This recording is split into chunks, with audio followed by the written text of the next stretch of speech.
Jacci Jones and welcome to my podcast, Living Life Being Human, the #1 podcast for anxiety, stress and mental health support.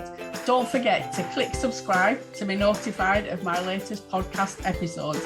And if you get any value from this podcast, please support me by leaving a review. It really does help me out and it motivates me to keep making these podcasts. You can connect with me on social media at Jacci Jones Coaching, or you can subscribe to my YouTube channel to get weekly videos all around anxiety, stress and mental health.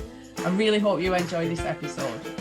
So welcome to this next episode of the Living Life Being Human podcast, and I've got a wonderful guest today. We met via another Facebook, and this is the first time we've seen each other face to face, which I think is amazing. This is Amanda Pryce. Is that how I say it right? Yeah. Right, yep. Hello. A wonderful accent that I can listen to all day long. I love it. My guttural Lancashire tone, yeah, not up for that. See, I love yours. We're fangirling about each other's accents. It's great. That's it. And we connected sort of vicariously, and then you answered a post that I put up this week, and I just thought it was amazing. Anybody that knows me knows I have a fear of flying. I kind of know where it comes from, but I've still got it. And you jumped on that and so open and nice said, I went through that, I can talk to you about this. So I said, right, well, come on, let's do a podcast. I'm going to give you the floor to just talk a little bit about who you are. And we've just had a 5-minute chat saying that you've got some wonderful things in the pipeline that you want to do. This is the plan. Great plans in life. Yes, hello, my name's Amanda. I'm 46. I don't know why I felt the need to tell people my age there, but what I was going to say is, oh no, it's fabulous. I think I've got a filter on this actually. I've got one too, don't worry. I think I do. So what I was going to say is, for most of my life, I would say I had really bad anxiety. And I mean, right back as far as I can remember, being a 3-year-old child with anxiety. But the sad thing is, back in those days, with the days of black and white, there wasn't really so much knowledge about anxiety. So no one figured it out. And I couldn't explain what was going on. So when I was a child, I just used to call them my feelings, because I didn't know what else to say. And I'd be like, oh, I've got my feelings again, and then everyone around me would go, oh, God, she's got her feelings, and then they'd go, take cover. Because no one knew what to do. So, and I mean, when I say I had anxiety, I mean, I'm talking, 6 months off school at a time with a really cripplingly bad anxiety. So I just kind of went through life. That was my normal. And then when I got to, then I had a daughter, young, I might add. So I had her when I was 19, and I think what happens to many women is your hormones go absolutely doolally. Yeah. And I think looking back, I probably had a bit of postnatal depression, but whatever it was, it triggered what was called back then a breakdown. Yeah. So I had a really, really horrible time with anxiety then, and that triggered agoraphobia. Wow. And I then spent the next sort of 15 years being agoraphobic. Oh, I mean, honestly, it was pretty horrific stuff. But just what you were saying about your fear of flying, even deep inside me, I knew that it was irrational, but I couldn't stop. And then unfortunately, just for the viewers, where are you now? Oh, well, this is the hilarious part. So, yes, so let's just get this into context. So I've had a lifetime of anxiety, a half a lifetime of agoraphobia, and OCD, I might add as well. I've had the whole shebang. Yeah. But in 2017, I don't know why 2017, but I think I just got myself to a point where I was like, right, this is just not happening anymore. And so I had done a lot of work. I'd done a lot of reading, a lot of self-work. Yeah. And I got to the point where I was like, right, I'm going to get me a holiday. And I was actually getting your incentive is your daughter moving to Spain. Yeah. My incentive at the time was I was going to be getting married. Wow. Some crazy person was going to take me on. And so I thought, do you know what? It's so rubbish for Ian, my husband, to never be able to get a holiday abroad, because he's chosen me. And likewise, not have a honeymoon and things like that. And I just thought, nah, we're not doing this anymore. And that's it. I got laser focused. And now I'm in Ibiza. Don't live here, obviously, but I'm on holiday. But that's how far I've come. So that's amazing.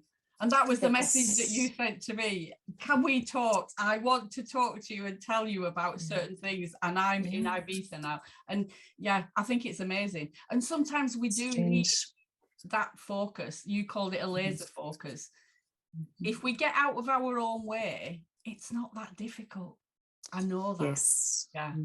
Yeah. Oh, it's difficult though, and you've got the same thoughts going round and round your head all the time, and they just sabotage you at every turn, it feels like. Yeah. And it really is. It's about changing. Well, it's about changing so many things: your mindset, your behaviour, what you're surrounding yourself with as well. I think that's super important. See, I talk a lot with clients about it. There's a term for it, and I love it. It's called making shit up. And it's, it's called apophenia, and it's something that our brain does. When we have a feeling of anxiety or stress or overwhelm, it gathers all this information in and groups it all together and says, that's what's making you anxious. Only none of it makes any sense. So I know where my fear of flying comes from. I'd met the love of my life in Africa when I was 17, and I could only stay out there for 18 months on a visa before I had to come back. So I was emotional. I just left somebody I fell in love with. I was 17. I had to take a detour through Frankfurt. I crying hysterically on the flight next to a lovely chap who I slept on his shoulder in the end. I don't even know what his name was, but he was really nice. That was what created my fear of flying.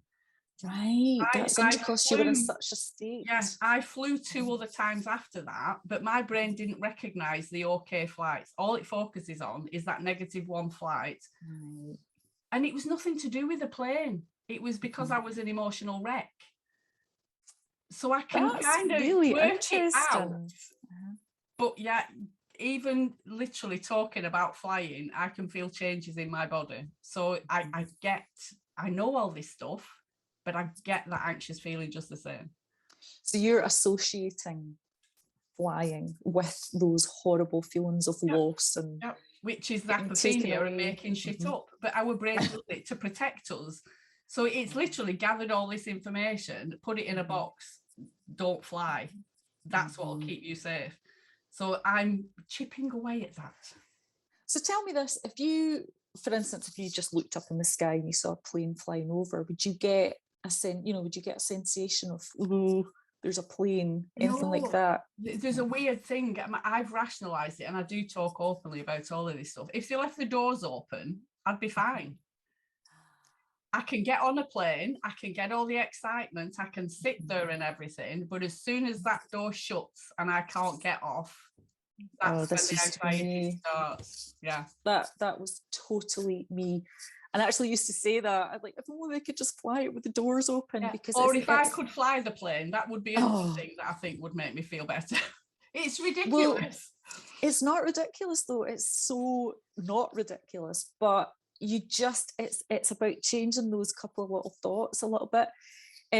Certainly, I need to explain as well, in 2017, I actually went on a fear of flying course. Wow. Now that was held by, I think it was EasyJet, they were doing them. Now I actually needed to do it a couple of times, I might add, because obviously I had a very complex case. Mine wasn't just fear of flying, it was agoraphobia and lots of other things, and claustrophobia and lots of things. So mine was much more difficult. But what I would say is, anybody that has got like a technical fear of a plane, they're like, oh, I'm scared it's going to crash, or da da da da da. My son's an aircraft technician. He knows all about planes.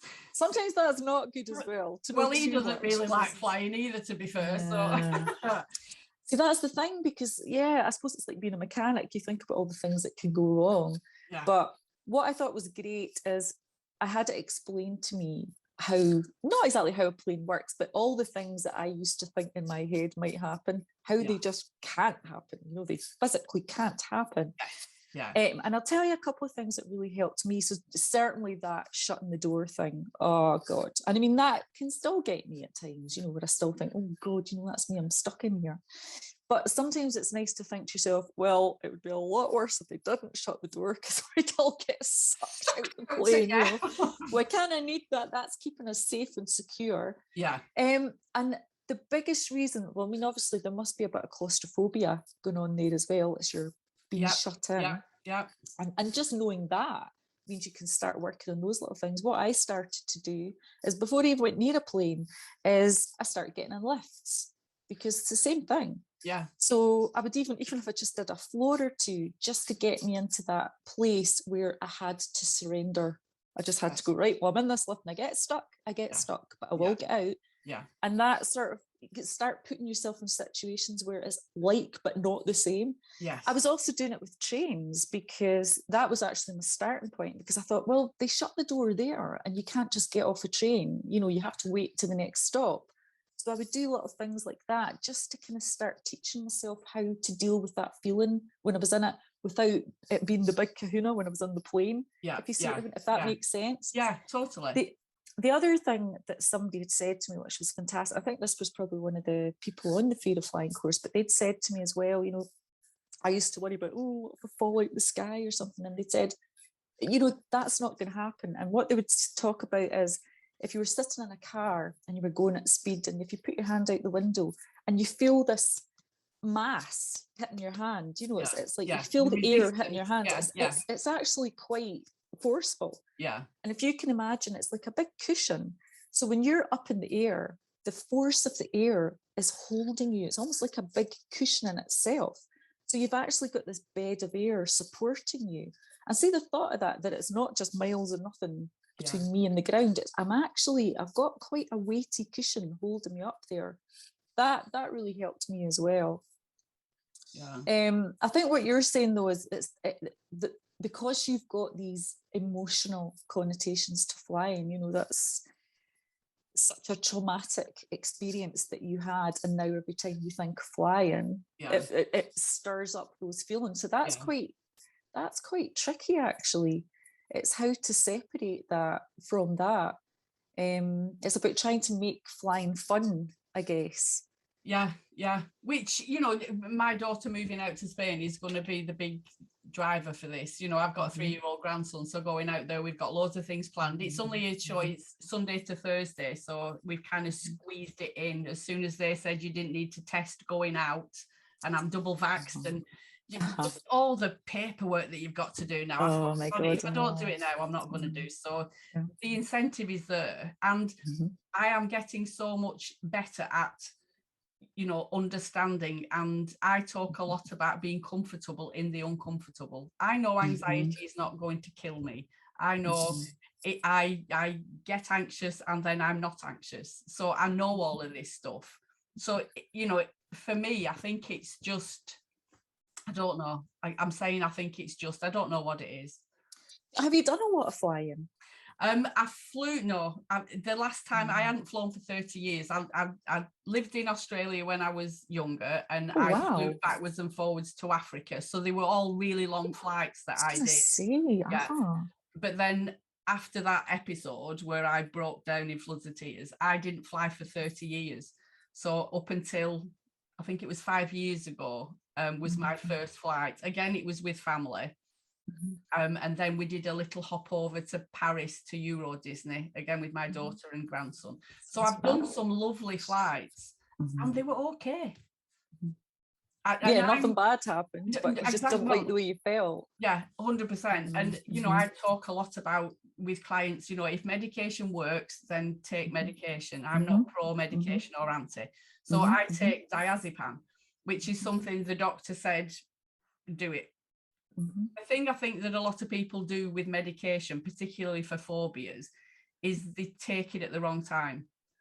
Yes. The doctor said to me, take one the night before and then one the morning, because if you wait until you're anxious, the adrenaline flowing through counteracts the effects of the diazepam, so you're not going to get the benefit of it. So that's great advice. It gives me enough to take one the night before, one the morning, and last time I was absolutely fine. I couldn't even sit with family. With my son, how old was my son? I think my youngest was probably about 12. He was sat at one end of the aeroplane. My then husband was sat at the back and I was in the middle. Good grief, so you weren't even all together. No, and I was fine. Probably because I was more concerned about my 12-year-old, you know, and keeping an eye on what he was ordering from the trolley going backwards and forwards, because we had absolutely. To be in the middle, I was going to say, don't get rooked. it's weird. When I'm on it, I'm okay. It's the thinking and the fear thoughts that happen before it. When you're filling in all the gaps and you're seeing every terrible eventuality happening. And that's a huge one. I mean, that definitely is. And I remember reading a fantastic anxiety book many years ago by Dr. Claire Weeks. I don't know if you've... A lot of people, really loved her. Yeah. And she used to call this hands off that lemon. And it would be like you were squeezing this lemon, and just squeezing all this, anxiety into yourself. And she'd just say, look, stop, try and stop playing these thoughts in your mind, because they just don't help. They really don't help. Which again, is one of the things that I say, our thoughts create our feelings 100% of the time. If I'm feeling anxious, I'm having anxious thoughts. That's it. So look upstream, challenge them. Exactly like you say, that cushion of air, I'm going to take that with me next Sunday when I'm flying. And I will be thinking of you and the cushion of air underneath me. I'm telling you, it really, really helps. And I think also when you know how well checked out planes are, as I say, I think when you've got a technical fear, I think it's probably easier, because once you realise how well they're checked out and how much really can't go wrong, you feel much, much safer. It's much more difficult when your fear is actually like claustrophobia, or it's you're scared of. Even with claustrophobia though, because I was the same, and as I say, that moment the door shut, I mean, oh God, I mean, I used to see myself in my head running down the aisle to get off the plane at that moment, because it was just torture for me. But I realised when I broke it down, I'm not scared of the plane closing. I'm scared of having a panic attack in the plane. And not being able to run out the plane and calm myself down. But actually running out the plane and calming myself down from a panic attack, I'd still be having the panic attack. Getting out the plane, you need to learn how to have the panic attack in the plane and how to diffuse it in the plane. So that you're not scared of having it in the plane. And once you start to get that point, then it doesn't matter if the bloody door is shut. Exactly, which I think you're probably really aware. It's the fear of the fear. It's not the actual fear that causes a lot of this. It's the fear of the fear that does it, which is even more ridiculous. But you're not scared of getting on that plane. You're scared of having a flight like you had all those years ago, where you were just in bits. It was such a horribly emotional experience. And also because you were getting taken away from someone that you loved, that's a horrible feeling of separation anxiety you're getting as well. So, I mean, no wonder. But I have to say, long flights are really, really tough. And I think this is going to be a great opportunity for you doing these short ones, because I imagine, is it about 2 hours from where you are? 2.5 hours? 2.5 hours, but I think it's actually half an hour to get up there and half an hour to get down. So you're actually only in the air for just over an hour. Absolutely. See, I enjoy that thought too. I always think, well, I'm not up there yet. It's about half an hour, and then half an hour coming down. And the other side of it, that feeling of going up, I love it. Oh, do you like that? I love the going up and the coming down. The in-between bit I find quite boring, but that feeling in your stomach, it's not that triggers it. I love that. So my brain tells me things are okay, and then my body just reacts in a certain way to it, which is... It's almost like a bit of like almost post-traumatic memory that you have, I think the fact you're so aware of it, I actually think you're going to be pretty clued up for how to... I think if anyone can get over this one, you can, that's for sure. Well, I'm going to give it a good go. And I think that's the thing, is because I can rationalise it, and I do know where it comes from. And it's the 2 long flights, because after that event going to Africa, I flew 2 other times to Africa and back and was fine. And yet my brain just hasn't registered those at all. I think just the fact that there was so much of a gap as well. And that's another thing I would say to anybody that's struggling with flying, is do it more often, because otherwise every time you do it, you're going to build it up massively in your mind. Whereas if you keep chipping away at it, and I'll tell you why I can say this wholeheartedly, I didn't just get on a plane to fly to Ibiza. This took a lot of work. But what I will say is obviously let's forget about the pandemic, because I wasn't going anywhere for about 18 months. No one was. But in the period of sort of 2017 to now, minus the pandemic, I've done 96 flights. Now, I know, shame I haven't got a I'm sure I'm not collecting points. I know, you don't do that anymore, do you? No. Or certainly not in this country. I think you get, if you've got like an American Express or something, but no one uses them over here. They're too expensive. Yeah, no. But what I would literally do is, I mean, I'm based in Glasgow, but what I would do at the start is I would like, what's the shortest flight? And it would be to Belfast or to Dublin. And that I would literally go over to the airport, have a cup of tea and come back home again. And that's what I was doing for weeks and months, building up and building up. And then I would start chipping away a bit further, and I got to London. Then from London, I went to Jersey, because Jersey was a big one for me, because that was me going to an island. And seeing that same thought about the doors shutting, I felt that way about being on an island. Oh, I'm on an island and I can't get off. So it was all about taking the fears that you've got and breaking them down into kind of more manageable steps. Yeah. And I think, and then once you start having a few wee wins, it's like dominoes, the whole lot go. That's exactly how it's going to be for you. I guarantee it. I can see it. I can feel it intuitively as a woman. But the more times you get on these short flights, you're just going to be like, yeah, do you know what? I got this. I'm a big one for accountability as well, which is why I put that post out there. Because I thought, I'm going to share this with my tribe. You know, they know I talk openly about it, so it's not going to be a shock to them, you know, whatever I post up there, because I am really authentic with them. But I'm going to inundate Facebook literally for the whole week I'm out there.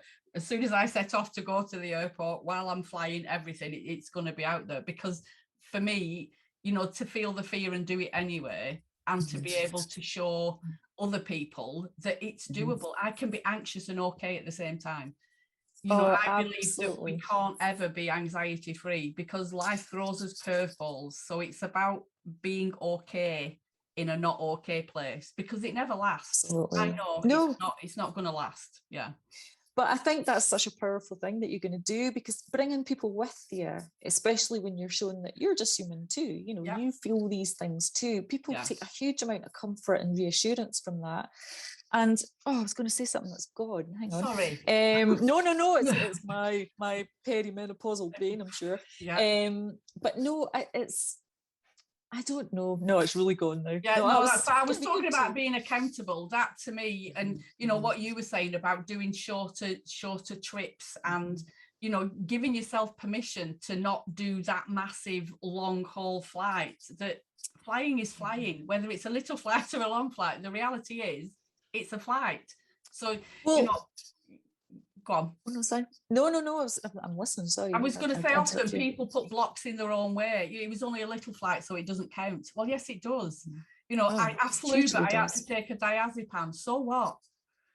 You know, I'm one of these people that says, if you need a crutch and it works for you, then don't beat yourself up over it.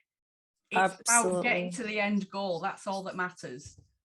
This is my issue with the whole thing, because I think there is no one size fits all when it comes to anxiety and dealing with fears holding you back and things like that. I mean, there should be no judgment for a start. If anyone's taking medication, great. If it works for you, brilliant. Likewise, if you don't want to take medication, that's fine too. You don't have to. Yeah.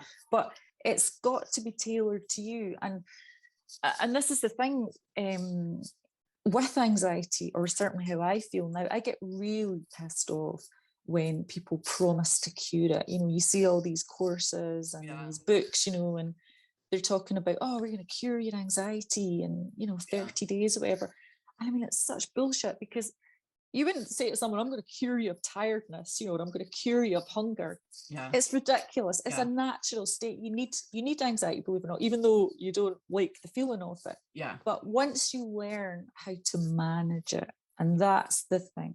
Yeah. And it's all about managing it, and whatever those steps are that works for you, magic. And it's finding those steps and sharing. That's the thing, what works for me and then what works for you, and then that might then help someone else. And I think that's what's really, really powerful. Exactly. Yeah, because you know, ultimately it's part of our fight and flight. We need it. You know what I say, it's kind of like we phone for an ambulance. You know, when we're having anxious thoughts, it's like we're phoning our fight and flight up and saying, I'm in danger. And then when anxiety shows up, we get pissed off that we're anxious. So it's going to happen. Do you know what I mean? But when we know the system and how it works, it's there for a reason. I always talk about befriending anxiety because it's trying its best to prevent us from putting ourselves at risk. Only it's trying to keep you safe. We're not putting ourselves at risk when we do certain things when we're anxious.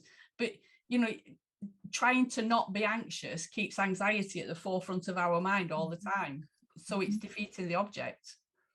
I used to try and think of my anxiety when it would just be kind of, you know, going in the background, maybe for absolutely no reason. And I would just think about it as being a car alarm. And it was just my body's car alarm. And you know how sometimes in the middle of the night, you hear a car alarm going off for absolutely no reason. It's just going off. Yeah. And that's what I would start to think about my anxiety as being like, it's going off. Yeah. Faulty car alarm, you know, just try not to react. Don't get scared of it. Yeah, that metaphor, I think, if we can find a metaphor that works for us, that makes sense. You know, I was having a conversation with somebody and I wasn't getting upset, but I was kind of, I've not hit the right thing for you. This is not that you're unfixable or anything. I've just not managed to find a way to explain it in a way that resonates with you. You know, these people that say, well, if you do this course, you will be fixed forever. And if it doesn't work, well, it's your fault because you did it wrong or you didn't listen. And it's like, no, that's not at all.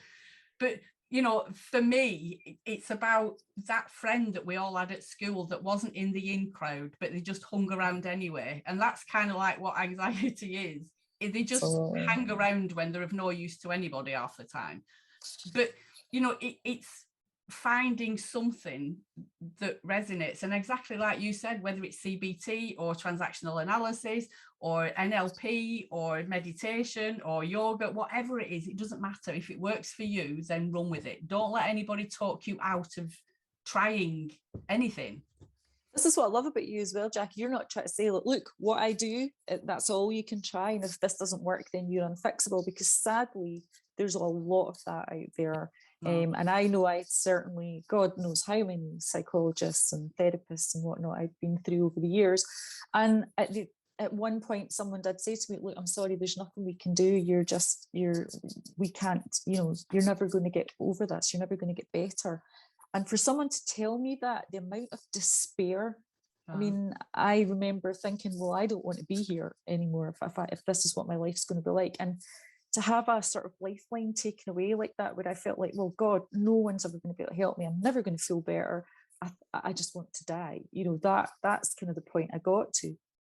And I think it's very irresponsible when these people do make out that if they can't help you, then no one can. It's absolute bollocks. I actually think there's never been a better time to have anxiety, because obviously I was suffering from it really badly 20, 30 years ago, and there just was nothing out there. Whereas now, even just all the things that you've just listed there, and I mean, there's a whole host of other things too. And then that's before you even take into account jumping on YouTube, doing some meditations, all these free mindful apps, and all the distraction that you've got as well, just on your phone at night. I mean, I can remember when my anxiety was bad, going to bed at night would be torture, lying there in the dark. Now you've got your phone. Anyone can be doing a meditation and sleep. You know, it's incredible how much out there. And I would say that to anybody. If you are having anxiety or you're having anything where fear is holding you back in life, it doesn't have to be that way. There's so many things to try. And even if you think you've tried everything, I can guarantee you haven't. You haven't tried everything. Well, I'd like to say you haven't tried the one thing that will work, and there will be something will resonate with you. You know, it's transactional analysis is my background, and I love it, but I'm not precious. You know, I've done NLP, I've done Reiki, I've done loads of other stuff in my toolbox, and I will throw everything at somebody, and if it sticks, brilliant. If it doesn't, that's okay too. But for me, it's the therapeutic relationship that is over whatever modality it is. It doesn't matter. I think that's why you're so good, though, because you're real. You know, and people will very much relate to that. Well, some people don't. I'm a bit like Marmite.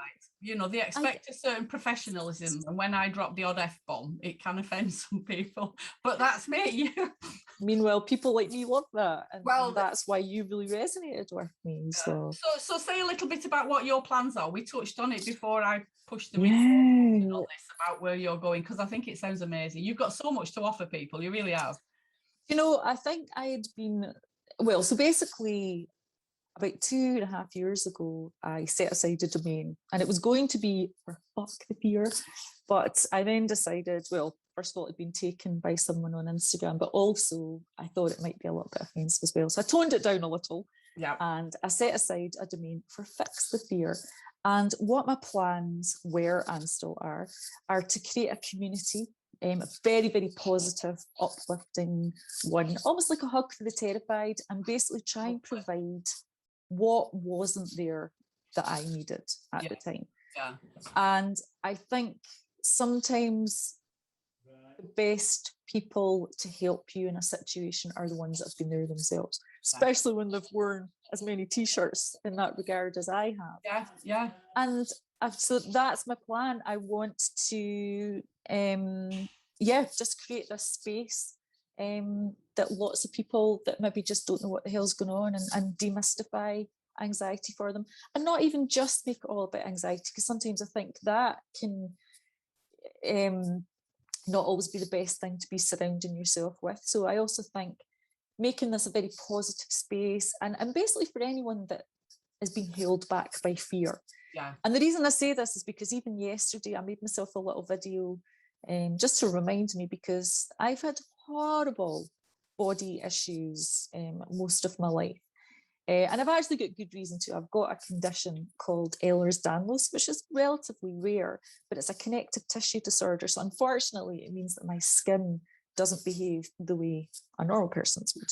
So I'm kind of on an accelerated journey to aging, sadly. Wow. But it meant when I had my daughter, all the sort of skin, you know, obviously you increase in size as you get pregnant, but all that skin didn't go away. So it's like your favorite jumper when it's been through the wash too many times, you know, that's my body. So I've got a lot of excess skin and sagging and things like that. So for me to walk along a beach and to have my body out would have just been unthinkable at one time.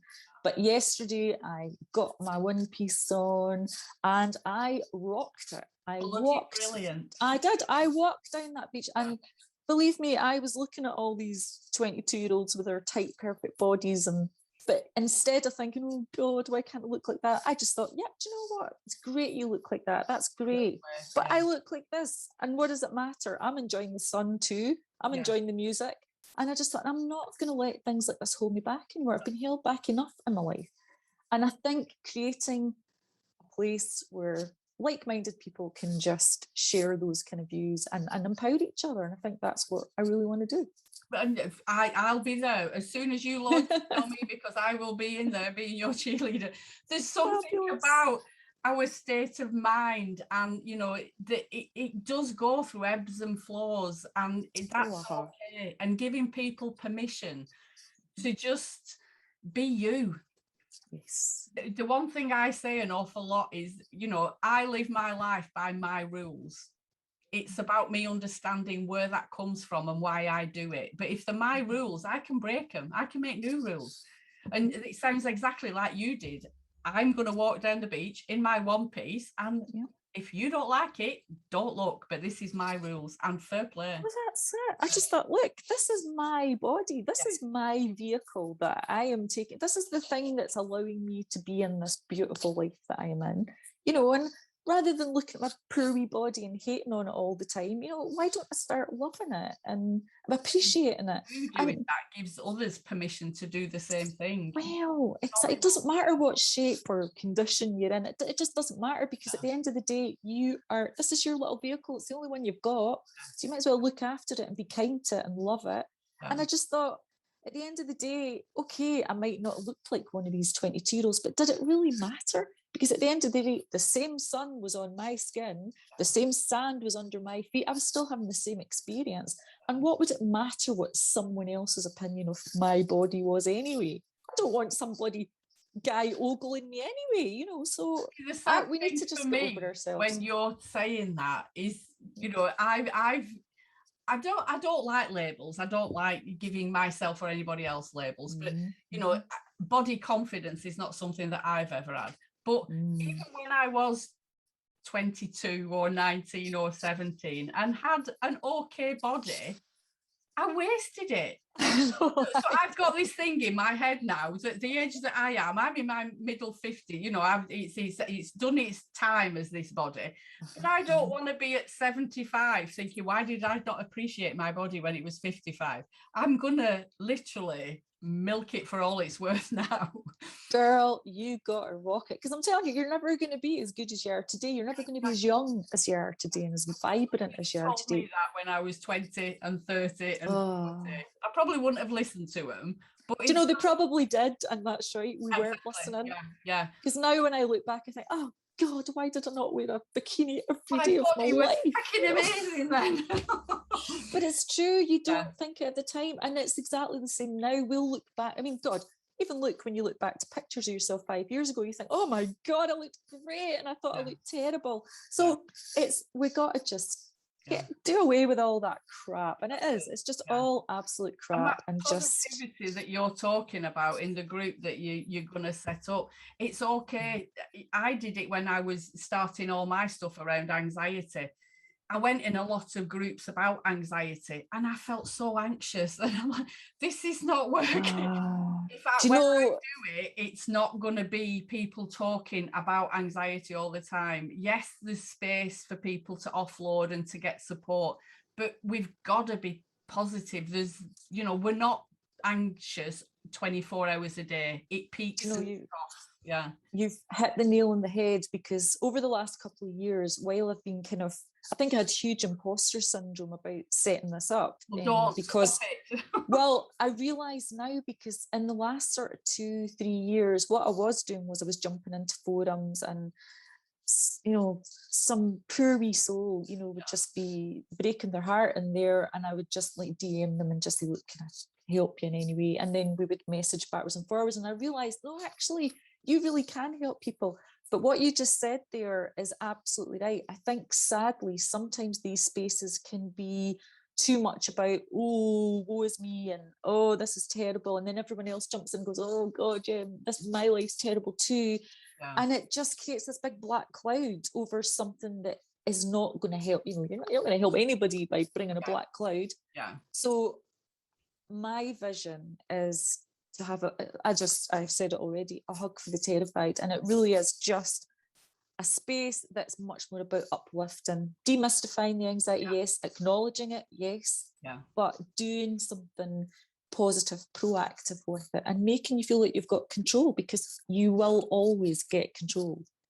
Yeah, you know. Well, see, that's something I talk about is, I think with anxiety and, you know, OCD and all these other horrendous labels, is it is about control. And when we realize that we have no control over anything, well, this is the problem, isn't it? The only person I have control over is me. I can't control my environment. I can't control the people in my life. I can't control COVID or anything.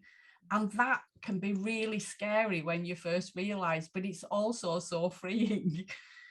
Well, it is, because I think you realize you've got control a certain amount over how you respond to these kinds of things. Response and reaction. And that's my issue with control. Yeah, you can't control things. You can't often even control your emotions on a day-to-day basis. I can't control my kids, never mind anything. I can't control my hair. Exactly. So, but you do say to yourself, well, okay, the things I can't control, why the hell am I keep, you know, bothering about it? Even just going back to flying, you just talking about, you know, shutting the doors, being in that plane. For so many people, and I know myself being one of them, my biggest problem was having to give over control to some guy, you know, 2 guys up the front of the plane who I hadn't even seen.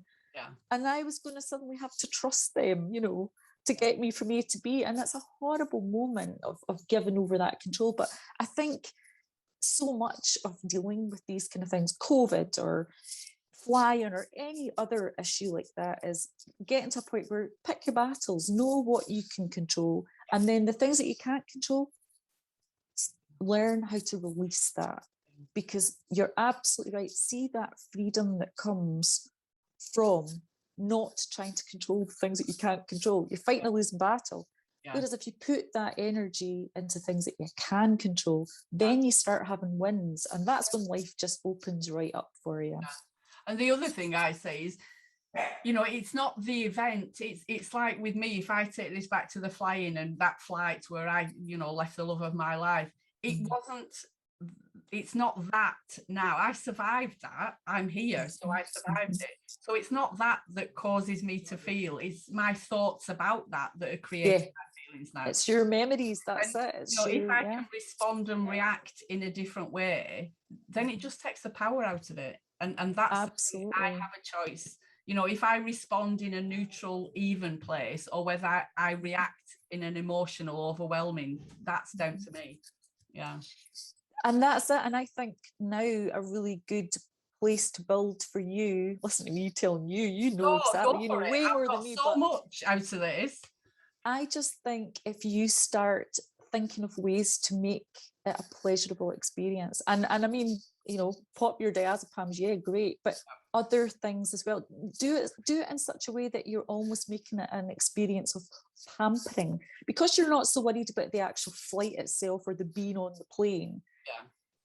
You're less needing the help with the, you know, all those kind of things, the technical things and whatnot. But I think it's the lead up to the flight that's really bad for you, and you're just expecting to feel awful. So maybe if you start to almost sort of treat it like you're going to a spa. I know that sounds ridiculous, but do something really, really wonderful for yourself in the lead up to it, you know, or take something with you on the plane that'll make you feel wonderful. My bestie, who we've known each other for forever, our kids grew up together.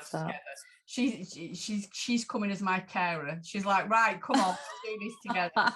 So I haven't seen her for the whole of COVID. So not only am I going to get to spend 4 days with my bestie, which is amazing, we're flying there together. You know, it's going to be wonderful. We're not very good when we're together. We get up to all sorts of mischief, and that's the bit that I'm loving. They're the best friends to have, aren't they? Chester Airport.